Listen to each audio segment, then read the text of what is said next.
قیامت کی علامات کبریٰ میں سے تیسری علامت قیامت کے قریب حضرت عیسیٰ علیہ الصلاۃ والسلام کا آسمان سے نازل ہونا ہے اور دجال لعین کو قتل کرنا ہے، جو حق ہے اور سچ ہے، اور قرآن کریم اور احادیث متواترہ اور اجماع امت سے ثابت ہے۔ اس کی تصدیق کرنا اور اس پر ایمان لانا فرض اور ضروری ہے۔ کانا دجال خروج کر چکا ہوگا اور امام مہدی دمشق کی جامع مسجد میں نماز کے لیے کھڑے ہوں گے کہ یکایک حضرت عیسیٰ علیہ الصلاۃ والسلام آسمان سے دمشق کی جامع مسجد کے شرقی مینارہ پر دو فرشتوں کے بازوؤں پر ہاتھ رکھے ہوئے نزول فرمائیں گے۔ نماز سے فراغت کے بعد بمعیت امام مہدی دجال پر چڑھائی کریں گے۔ حضرت عیسیٰ علیہ الصلاۃ والسلام کی سانس میں یہ تاثیر ہوگی کہ کافر اس کی تاب نہ لا سکے گا، اس کے پہنچتے ہی مر جائے گا، اور دجال حضرت عیسیٰ علیہ الصلاۃ والسلام کو دیکھتے ہی ایسا پگھلنے لگے گا جیسے نمک پانی میں پگھل جاتا ہے۔ حضرت عیسیٰ علیہ الصلاۃ والسلام دجال کا تعاقب کریں گے اور باب لد پر جا کر اس کو اپنے نیزہ سے قتل کریں گے اور اس کا خون مسلمانوں کو دکھلائیں گے۔ اس کے بعد لشکر اسلام دجال کے لشکر کا مقابلہ کرے گا جو یہود ہوں گے، ان کو خوب قتل کرے گا، اور اس طرح زمین دجال اور یہود کے ناپاک وجود سے پاک ہو جائے گی، جن کا دعویٰ یہ تھا کہ ہم نے عیسیٰ بن مریم رسول اللہ کو قتل کر دیا۔ وہ اپنی آنکھوں سے دیکھ لیں گے کہ جس کو ہم نے اپنے زعم اور گمان میں قتل کر ڈالا تھا وہ اب تک آسمان پر زندہ تھا، اور اب آسمان سے ہمارے قتل کے لیے زمین پر اترا ہے۔ حضرت عیسیٰ علیہ الصلاۃ والسلام کے نزول میں کئی حکمتیں ہوگی۔ ایک حکمت تو یہ ہے کہ اللہ تعالیٰ نے حضرت عیسیٰ علیہ الصلاۃ والسلام کو یہودیوں کے شر سے بچانے کے لیے کسی حکمت اور مصلحت کی بنا پر ایک معین مدت کے لیے آسمان پر اٹھا لیا تھا۔ چونکہ عیسیٰ بن مریم علیہ الصلاۃ والسلام بنی آدم میں سے ہیں اور کوئی انسان آسمان پر فوت نہیں ہو سکتا، موت اور دفن کا محل زمین ہے۔ سورہ طٰہٰ آیت نمبر 55 میں اللہ جل شانہ فرماتے ہیں، منہا خلقناکم وفیہا نعیدکم ومنہا نخرجکم تارۃ اخری، کہ ہم نے تم کو اسی زمین سے پیدا کیا اور اسی میں ہم تم کو موت کے بعد لے جائیں گے، اور قیامت کے روز پھر دوبارہ اسی سے ہم تم کو نکالیں گے۔ اس لیے اللہ تعالیٰ رفع السماء کی مدت معینہ ختم ہونے کے بعد حضرت عیسیٰ علیہ الصلاۃ والسلام کو زمین پر نازل فرمائیں گے تاکہ چند روز زمین پر رہنے کے بعد زمین پر وفات پائیں اور زمین ہی میں نبی اکرم صلی اللہ علیہ وسلم کے قریب دفن ہوں۔ دوسری حکمت یہ ہے کہ یہودیوں نے حضرت عیسیٰ بن مریم علیہ الصلاۃ والسلام کو ساحر اور جادوگر بتایا اور ان کے قتل کے درپے ہوئے۔ جب دجال لعین ظاہر ہوگا تو اسی خبیث کے پیچھے دوڑیں گے اور اس پر ایمان لائیں گے، اور چونکہ یہود مسلمانوں اور عیسائیوں کے ہاتھ ہمیشہ ذلیل اور خوار رہے ہیں، اس لیے یہود اس موقع کو غنیمت سمجھیں گے اور مسلمانوں سے انتقام لینے کی سوچیں گے۔ اس وقت اللہ تعالیٰ مسیح بن مریم علیہ السلام کو آسمان سے نازل کرے گا تاکہ یہودیوں کے سردار دجال لعین کو اس مسیح بن مریم کے ہاتھ سے قتل کرائے، جس کے متعلق یہود کا یہ زعم تھا کہ ہم نے عیسیٰ بن مریم کو قتل کر ڈالا۔ اور یہ امر واضح ہو جائے گا کہ یہود نے جس مسیح ہدایت یعنی مسیح بن مریم جس کی تصدیق واجب تھی اس کی تو تکذیب کی، اور جس مسیح ضلالت یعنی مسیح دجال کی تکذیب واجب تھی یہود نے اس کی تصدیق کی اور اس کے پیرو ہوئے۔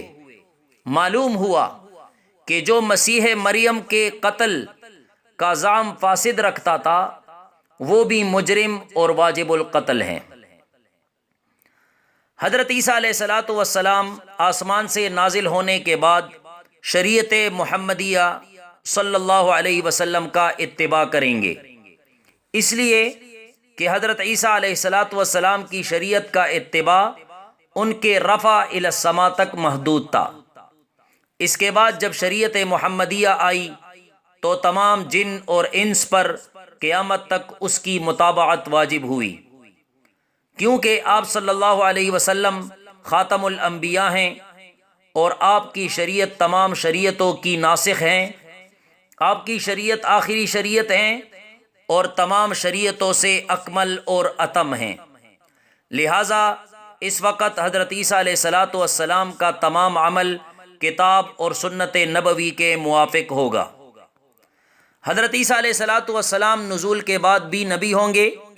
کیونکہ انبیاء کرام اپنی نبوت سے کبھی معزول نہیں ہوتے، لیکن یہ نزول نبی ہونے کی حیثیت سے نہ ہوگا بلکہ حاکم عادل اور شریعت محمدیہ کے مجدد اور تابع ہونے کی حیثیت سے ہوگا۔ نزول کے بعد انجیل اور اپنی شریعت پر عامل نہ ہوں گے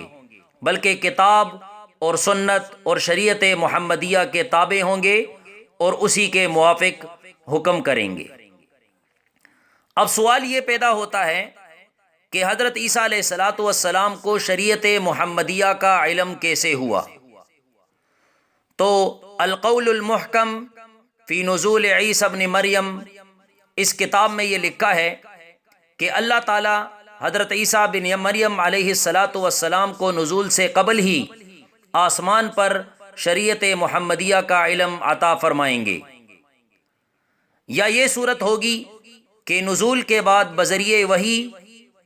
آپ صلی اللہ علیہ وسلم کی شریعت کا علم عطا فرمائیں گے، یا کتاب و سنت کو دیکھ کر علم ہو جائے گا، یا روحانی طور پر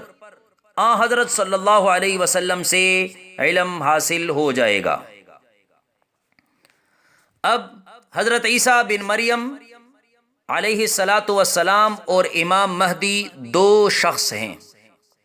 ظہور مہدی اور نزول عیسیٰ علیہ الصلاۃ والسلام کے بارے میں جو احادیث آئی ہیں ان سے یہ امر روز روشن کی طرح واضح ہیں کہ حضرت عیسیٰ اور امام مہدی دو شخص علیحدہ علیحدہ ہیں۔ صحابہ اور تابعین کے وقت سے لے کر اس وقت تک کوئی اس کا قائل نہیں ہوا کہ نازل ہونے والا مسیح اور ظاہر ہونے والا مہدی ایک ہی شخص ہوں گے، اس لیے کہ حضرت عیسیٰ بن مریم علیہ الصلاۃ والسلام نبی اور رسول ہیں اور امام مہدی امت محمدیہ کے آخری خلیفہ ہوں گے، نبی نہ ہوں گے۔ دوسری بات یہ ہے کہ حضرت مسیح بن مریم حضرت مریم علیہ الصلاۃ والسلام کے بطن سے بغیر باپ نفخہ جبریلی سے نبی اکرم صلی اللہ علیہ وسلم سے 600 سال پہلے بنی اسرائیل میں پیدا ہوئے، اور امام مہدی قیامت کے قریب مدینہ منورہ میں پیدا ہوں گے۔ والد کا نام عبداللہ اور والدہ کا نام آمنہ ہوگا، اور حضرت عیسیٰ علیہ الصلاۃ والسلام بنی اسرائیل میں سے ہیں، اور امام مہدی حضرت فاطمہ الزہرا رضی اللہ تعالی عنہا کی اولاد سے ہوں گے۔ ایک شبہ یہ بھی ہوتا ہے کہ ایک حدیث میں آیا ہے کہ لا مہدی الا عیسیٰ بن مریم، کہ نہیں ہے کوئی مہدی مگر عیسیٰ بن مریم۔ اس حدیث سے بظاہر یہ معلوم ہوتا ہے کہ مہدی اور عیسیٰ دونوں ایک ہی شخص ہیں۔ تو اس کا جواب یہ ہے کہ اول تو یہ حدیث محدثین کے نزدیک ضعیف اور غیر مستند ہے، جیسا کہ حافظ ابن حجر عسقلانی رحمۃ اللہ علیہ نے فتح الباری جلد نمبر 6 اور صفحہ نمبر 358 میں اس کی تصریح کی ہے۔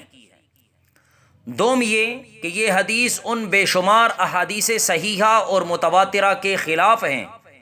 جس سے حضرت عیسیٰ علیہ الصلاۃ والسلام اور امام مہدی کا دو شخص ہونا